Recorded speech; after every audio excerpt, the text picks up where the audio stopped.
আদিবাসী লোকনৃত্য। আমরা ওই 3 ভাগে ভাগ আছে আমাদের, দং, লাগড়ে এবং বাহা। তো আমাদের দংটা বেশি চলে আমাদের বীরভূমে।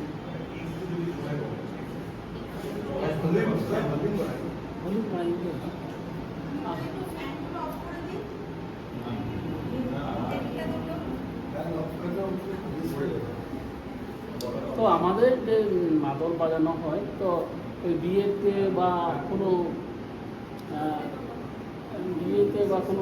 অনুষ্ঠানে একটু আলাদা সুর অনুযায়ী বাজাতে হয়। আর যখন ঠাকুর স্থানে তখন সুর অনুযায়ী আলাদা বাজায়। আর কোনো কেউ মারা গেলে বা শ্রাদ্ধ হলে ওটা একটু আলাদা বাজায়। এইভাবেই করা হয়।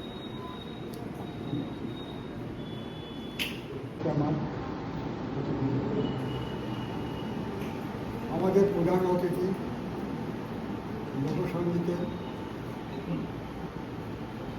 অনেক ভাই অনেক কিছু বলল। তারপরে আমাদের আদিত্যবাবু উনি বলেছেন এসব লোকসঙ্গীত ডুবে যাচ্ছে, একে করতে চাইছেন কিছু। মানুষের চরিত্রটিকে পাল্টে গেছে, মানুষের মনোবৃত্তিটা পাল্টে গেছে। শিক্ষার কিছু না, দীক্ষার কিছু না, সাধনার কিছু না। গান আপনার লেখা, আপনার সুর, গান টেপ করবে, রেকর্ড করবে, আপনার কোনো নাম উল্লেখ থাকবে না। চরিত্রটাই পাল্টে গেছে মানুষের। তো সেখানে গান, লোকসঙ্গীত গান কী করে থাকে? দেখুন, বাউল গান, বাউল সবাইকে বাউল বলা যায় না। সবাই খালি বলে কি লোকসঙ্গীত গান, তুমি গান করতে আছে। লোকসঙ্গীতটা কি? যা দেখে তাই বলে, সেটা হচ্ছে লোকসঙ্গীত। যেটা দেখে সেটাই বলে। কে সুর দিল, কে তাল দিল, কে কী দিল, সে নিয়ে অনেক সে গান গেয়েছে তারা। রাধাকৃষ্ণ এবং শচীন্দ্র বর্মন এরা তখন লোকসঙ্গীত গান আমরা ওদের শুনতে পেতাম।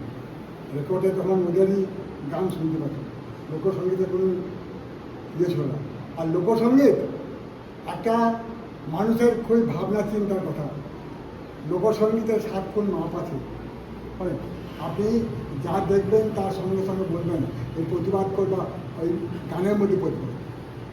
যে করত সে চুপচাপ হয়েছে, যে কী বলছে, আমি কী করেছি। এই হচ্ছে লোকসঙ্গীত। লেটোর গান বলছেন, লেটোর গান, লেটোর গান আমার সরকুমার গুপ্ত অনেক দিন থেকে আমার ভাই বন্ধু করে, আমার ভাইয়ের সঙ্গে থাকতো। তো আমি গান যে আমি সব কিছু জেনে ফেলেছি, বুঝে ফেলেছি, এমন কোনো ব্যাপার নেই। গানের সাধনা করতে হয়েছে। গান আমি আল কাপে নেচেছি, যাত্রায় নেচেছি, লেটো গানে নেচেছি, আমি ভাদু গানে নেচেছি। আমি গানে ডুবে থাকতাম। আমার মা বাবা এরা আমার কাছে 2 পয়সা পায় না কোনদিন।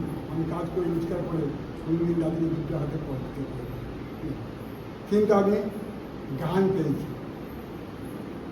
আমি গান করতে করতে গায়ক হয়েছি। গান আমি অনুভব চিন্তায় আমি গান রচনা করতে পেরেছি।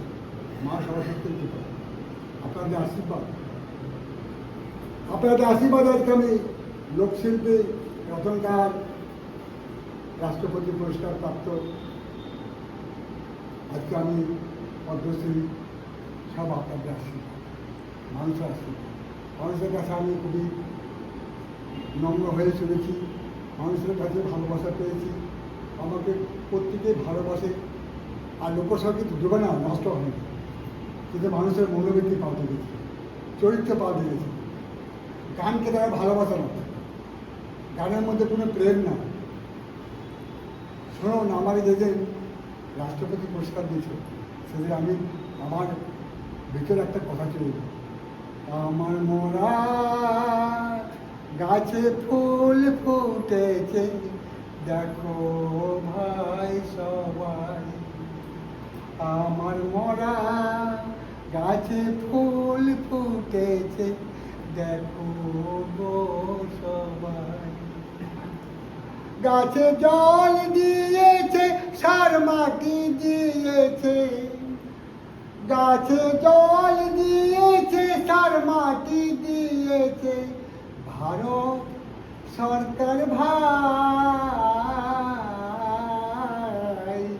দেখো ভাই সবাই, আমার মরা গাছে ফুল ফুটেছে দেখো ভাই সবাই।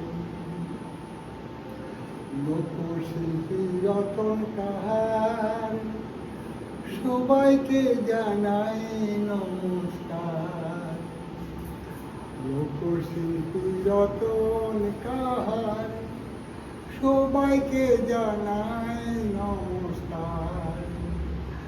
ধন্য ধন্য ধন্য হল রাষ্ট্রপতি পুরস্কার পেলাম, এটা পাওনা ছিল আমার আগে দরকার, এটা পাওনা ছিল আমার আগে দরকার, শুধু সময়ের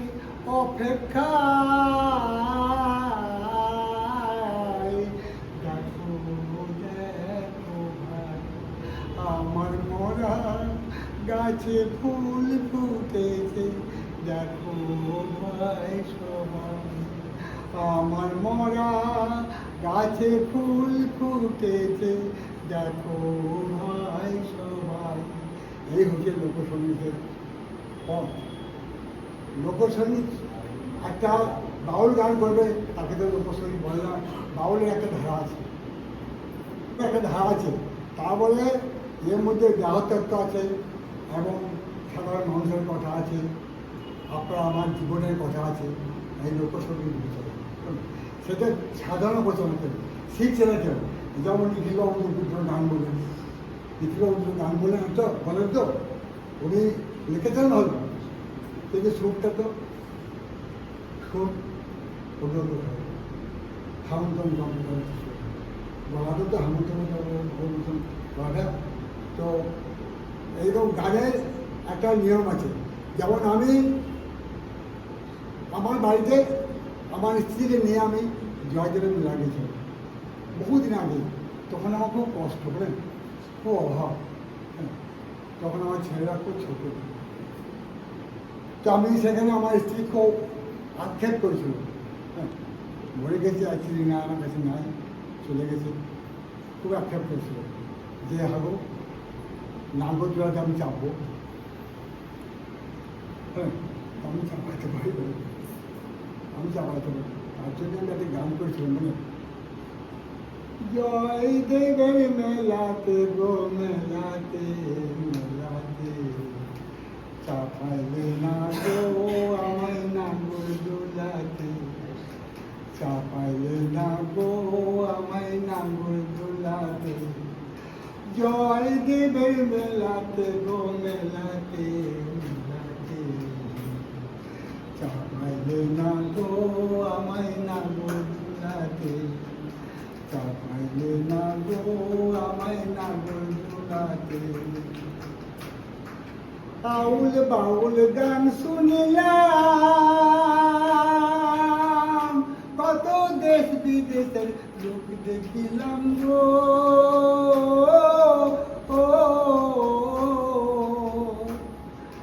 আউল বাউল গান শুনিলাম, কত দেশ বিদেশের লোক দেখিলাম গো,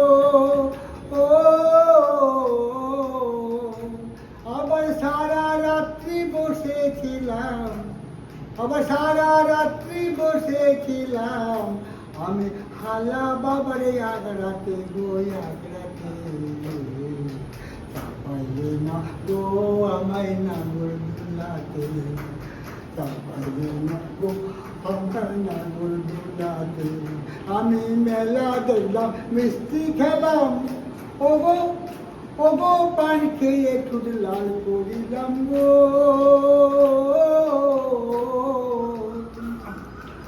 আমি মেলা দেখলাম মিষ্টি খেলাম, ওগো পান খেয়ে ঠুট লাল করিলাম গো। আবার কদম খণ্ডের ঘাটে আমি চান করিলাম, ওগো চান করিলাম কদম খণ্ডের ঘাটে আমি চান করিলাম। ওই যে বসেছিলাম মেলাতে গো মেলাতে মেলাতে, চাপাইলে না গো আমায় নাগর দোলাতে, চাপাইলে না গো আমায় নাগর দোলাতে, চাপাইলে না গো আমায় নাগর দোলাতে। 2 ঘন্টা অতিক্রান্ত হয়েছে। আমাদের এই বৈঠকের অবধি ছিল 4:30 থেকে 6:30। সময় উত্তীর্ণ, কিন্তু মনে হচ্ছে যেন ওই হাত ঘুরিয়ে রতনদার আবার একটা গান মনের মধ্যে একটা আন্দোলিত করছে আনন্দকে, যে আবার একটা গান শুনি, একটু সময় নয় অতিবাহিত। কিন্তু সংগঠন সময়ের কথা বলে, সময়ানুবর্তিতার কথা বলে, তাই অতিরিক্ত যে 10 মিনিট তার জন্য সংগঠনের পক্ষ থেকে দুঃখ প্রকাশ করে আমরা এই কার্যক্রমের বিরাম দেব শান্তি মন্ত্র দিয়ে। বাংলার লোকসঙ্গীত জগতের নক্ষত্রদের সঙ্গে নিয়ে আমাদের কার্যকর্তারা একটা এই বৈঠকের শেষে একটা ছবি তুলব, তারপরে আমরা এখান থেকে স্থান ত্যাগ করব। ঠিক আছে, এখন শান্তি।